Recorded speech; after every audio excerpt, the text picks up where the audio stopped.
Saya dititipi dokumen, dan dokumen itu bisa menjadi bom waktu. Ternyata yang saya pegang tidak sampai 32, tetapi itu menjadi 32 karena banyak sekali orang datang kepada Pak Sekjen membawa bukti-bukti dan berkas.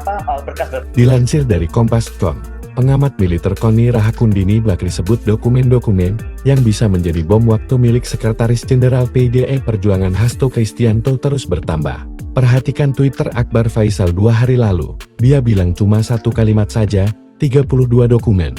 Saya langsung telepon Mas Hasto, apa sih 32 dokumen? Maksudnya Pak Akbar Faisal ini apa?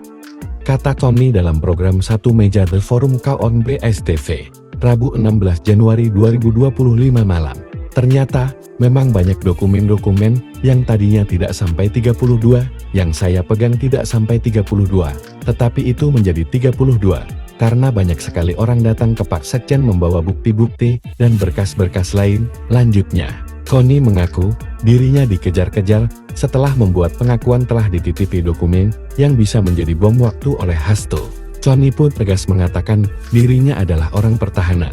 Saya dosen TNI Angkatan Darat, Angkatan Laut, Angkatan Udara Seskual TNI. Kami ini tahu betul berapa besar dokumen ini akan bisa membahayakan atau tidak dan bagaimana kita bisa menghandle. Lanjutnya, Koni mengatakan hanya bisa mengingatkan agar jangan sampai ada yang memicu resistensi eksternal untuk hal-hal yang berbeda dengan pemerintahan.